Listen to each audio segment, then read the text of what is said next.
আসসালামু আলাইকুম বন্ধুরা, কিচেন বাঙালিয়ানা চ্যানেলে আপনাদের সবাইকে স্বাগত জানাই।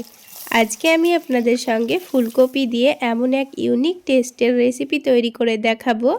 একবার খেলে দেখবেন আবার খেতে ইচ্ছে করছে। আর এই রেসিপিটা থাকলে কিন্তু মাছ মাংসের কোনো প্রয়োজন হবে না, এতটাই দুর্দান্ত টেস্টের হয়।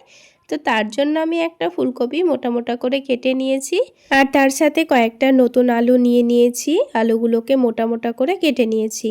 তার সাথেই দিয়ে দেব অল্প একটু কড়াইশুঁটি। তো প্রথমেই ফুলকপিগুলোকে হালকা একটু ভাপিয়ে নিতে হবে। তার জন্য কড়াইয়ের মধ্যে পরিমাণ মতো পানি দিয়েছি, তার মধ্যে অল্প একটু লবণ দিয়ে দিয়েছি। এবার 3-4 মিনিট ঢাকনা দিয়ে ঢেকে দেব। তারপর গ্যাসের ফ্লেমটা বাড়িয়ে দিয়ে 3-4 মিনিট পর আমি এবার এগুলোকে তুলে নেব।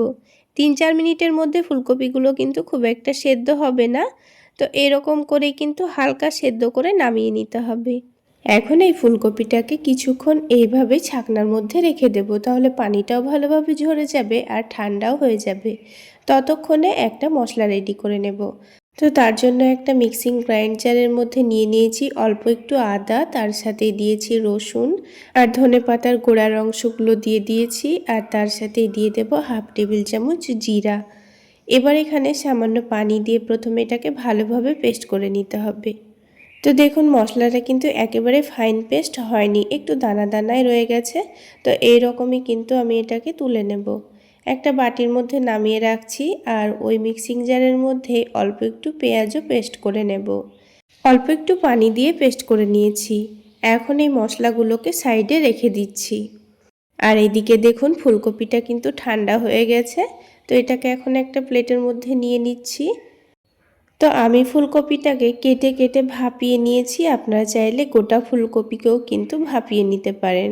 এখন এই পুরো ফুলকপিটাকে আমি একটা গ্রেটারের সাহায্যে ভালোভাবে গ্রেট করে নেব। আপনারা চাইলে চপারের মধ্যে ফুলকপিগুলো দিয়ে চপ করেও নিতে পারেন। একবার যদি এই পদ্ধতিতে ফুলকপি রান্না করে খেয়ে দেখেন, দেখবেন আবার খেতে ইচ্ছে করছে। আর যারা ফুলকপি খেতে পছন্দ করে না তারাও কিন্তু খুবই পছন্দ করবে, মানে বুঝতেই পারবে না যে এটা ফুলকপি রান্না করা হয়েছে। এখন এখানে কিছু গুঁড়ো মশলা দিয়ে দেব। তো প্রথমেই স্বাদ মতো লবণ দিয়ে দিচ্ছি, হলুদের গুঁড়ো দিয়ে দিচ্ছি, ভাজা জিরা গুঁড়ো দিয়ে দিচ্ছি, অল্প করে একটু দিয়ে দিচ্ছি ধনে গুঁড়ো, আর ঝালের জন্য দিয়ে দিচ্ছি খুবই সামান্য মরিচের গুঁড়ো। এবার এখানে দিয়ে দিচ্ছি সামান্য পরিমাণ আদা রসুনের পেস্ট, আর সবশেষে বাইন্ডিংয়ের জন্য দিয়ে দিচ্ছি 2 টেবিল চামচ পরিমাণ বেসন। তবে হাতের কাছে বেসন যদি না থাকে তাহলে চালের গুঁড়োও দিতে পারেন। আর বন্ধুরা এখানে আপনারা চাইলে পেঁয়াজ কুচি, ধনেপাতা কুচি, কাঁচামরিচ কুচিও ব্যবহার করতে পারেন। তো আমি এখানে কিছু দিলাম না, এমনি মশলাগুলো দিয়ে মাখিয়ে নিচ্ছি।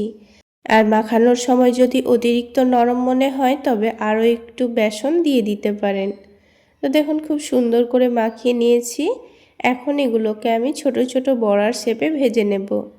আপনারা আপনাদের পছন্দ মতো শেপে ভেজে নিতে পারেন। এবার কড়াইয়ের মধ্যে দিয়ে দিচ্ছি সরিষার তেল। যেহেতু বড়াগুলো ভাজবো তাই তেলের পরিমাণটা একটু বেশি দিয়েছি। আর আমি রান্নাটা সরিষার তেলেই করে নিচ্ছি, আপনারা চাইলে সয়াবিন তেলও করে নিতে পারেন। এবার একটা একটা করে বড়াগুলো দিয়ে দেব। তো প্রথমে আমি একসঙ্গে 4টা বড়া ভেজে নেব। আর প্রথমেই হালকা কালার আসা পর্যন্ত এটাকে নাড়াচাড়া করা যাবে না, তা না হলে কিন্তু ভেঙে যেতে পারে। তো যখন বড়াগুলোর একদিকে খুব সুন্দর কালার চলে এসছে তখন আমি উল্টে দিচ্ছি। এবার গ্যাসের ফ্লেমটা মিডিয়ামে রেখে বড়াগুলোকে খুব সুন্দর লাল লাল করে একটু কড়া করে ভেজে নেব। আপনারা চাইলে বড়াগুলোকে এইভাবেও কিন্তু ভেজে খালি মুখেও খেতে পারেন, খেতে কিন্তু দারুণ লাগে। তো দেখুন 4টে ফুলকপির বড়া হয়ে গেল, বাকিগুলোও ঠিক একইভাবে ভেজে নেব।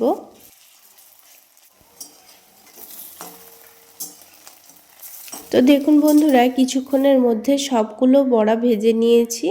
এবার ওই বাকি তেলের মধ্যে আমি আলুগুলোকেও ভেজে নেব। তো আলুগুলোকে একেবারে লাল লাল করে ভেজে নেব। আর ভাজার সময় কিন্তু আমি কোনো রকম লবণ মরিচ দিইনি, ভালোভাবে লাল লাল করে আমি ভেজে নিয়েছি। এবার সবগুলো আলু একটা বাটির মধ্যে তুলে নিতে হবে। তো আলুগুলো তুলে নেওয়ার পর এবার কড়াইয়ের মধ্যে আবার একটু তেল দিয়ে দিয়েছি। এবার এর মধ্যে দিয়ে দেব গোটা 5 ফোড়ন। তারপর দিয়ে দিচ্ছি যে মশলাটা আমি প্রথমে পেস্ট করে রেখেছিলাম সেই মশলাটাই দিয়ে দেব। এবার এই মশলাটাকে ভালোভাবে লাল হয়ে যাওয়া পর্যন্ত ভেজে নেব। তো দেখুন মশলাটা কিন্তু খুব সুন্দর ভাজা হয়ে গেছে। এবার এখানে পেঁয়াজ বাটা দিয়ে দিচ্ছি। তারপরে মশলাটাকে আবার একটু ভালো করে নাড়াচাড়া করে নিচ্ছি।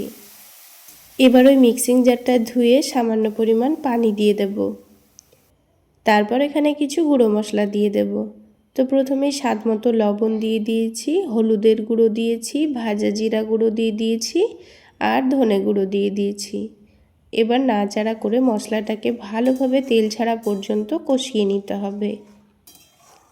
তো দেখুন কিছুক্ষণ ভালোভাবে নাড়াচাড়া করে আমি কষিয়ে নিয়েছি আর পুরো পানিটাই কিন্তু শুকিয়ে গেছে। এখন এখানে দিয়ে দিয়েছি কাঁচা মরিচ আর টমেটো, তার সাথেই দিয়ে দিচ্ছি কড়াইশুঁটি আর দিয়ে দেব ভেজে রাখা আলু। এবার সব কিছুকে আবারও 3 থেকে 4 মিনিট সময় নিয়ে কষিয়ে নিতে হবে। একবার হলো শীতের এই টাটকা সবজিগুলো দিয়ে এইভাবে রান্নাটা করে খেয়ে দেখবেন। দুপুরবেলায় গরম ভাতে মাছ মাংসের কোনো প্রয়োজন হবে না, এটা দিয়েই পুরো ভাত খেয়ে ফেলা যাবে। তো দেখুন বন্ধুরা কিছুক্ষণ খুব সুন্দর করে আমি সব কিছু ভালোভাবে কষিয়ে নিয়েছি। এবার আলুগুলো সেদ্ধ করে নেওয়ার জন্য আমি এখানে গরম পানি দিয়ে দিচ্ছি। তো অবশ্যই গরম পানি দেওয়ার চেষ্টা করবেন, তাহলে কিন্তু রান্নার টেস্টটা একটুও খারাপ হবে না। আর যদি ঠান্ডা পানি দিয়ে সেদ্ধ করে নেওয়া যায় তবে কিন্তু রান্নার টেস্টটা একটু চেঞ্জ হয়ে যায়, খেতে খুব একটা ভালো লাগে না। তো এবার এগুলোকে ঢাকনা দিয়ে ঢেকে দেব।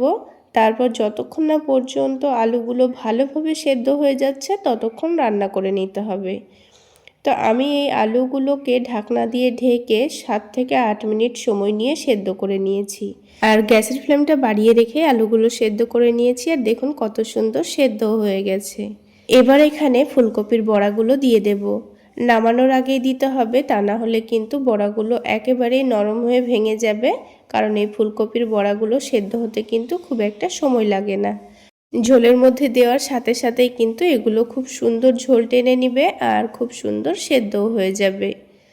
তো ঝোলের পরিমাণটা বেশি রাখতে চাইলে একটু পানির পরিমাণটা বেশি দিয়ে দেবেন, কারণ ফুলকপির বড়াগুলো দেওয়ার পর কিন্তু এগুলো অনেকটাই ঝোল টেনে নেয়। এবার ভালোভাবে এটাকে নাড়াচাড়া করে নিচ্ছি যেন ফুলকপির বড়াগুলো ঝোলের মধ্যে ভালোভাবে ডুবে থাকতে পারে। এবার সব শেষে সামান্য পরিমাণ চিনি দিয়ে দেব আর ধনেপাতা কুচি দিয়ে দেব। আর রান্নার মধ্যে যদি আপনাদের গরম মশলা গুঁড়ো পছন্দ হয় তাহলে সবশেষে অল্প করে একটু দিয়ে দিতে পারেন। তো আমার রান্নার মধ্যে গরম মশলা খুব একটা পছন্দ না, তাই আমি দিইনি। এবার এটাকে একটু ভালোভাবে ফুটিয়ে নামিয়ে নিচ্ছি। তো বন্ধুরা আজকের এই ফুলকপি রান্নার রেসিপিটা যদি আপনাদের ভালো লেগে থাকে তাহলে অবশ্যই একটা লাইক শেয়ার করে দেবেন। আর আমার এই সহজ রেসিপিগুলো যদি ইউটিউব চ্যানেল থেকে দেখে থাকেন চ্যানেলটি সাবস্ক্রাইব করে দেবেন। আর ফেসবুক পেজ থেকে দেখে থাকলে পেজটি ফলো করে দেবেন। তো বন্ধুরা এবার এটাকে আমি গরম গরম ভাতে পরিবেশন করে নিচ্ছি আর দেখুন কত সুন্দর সেদ্ধ হয়ে গেছে আর আলুটাও কিন্তু খুব সুন্দর সেদ্ধ হয়েছে। তাহলে বন্ধুরা আজকে এই পর্যন্তই। সকলে অনেক বেশি ভালো থাকবেন, সুস্থ থাকবেন। দেখা হচ্ছে আবার একটি নতুন রেসিপি নিয়ে নেক্সট এপিসোডে।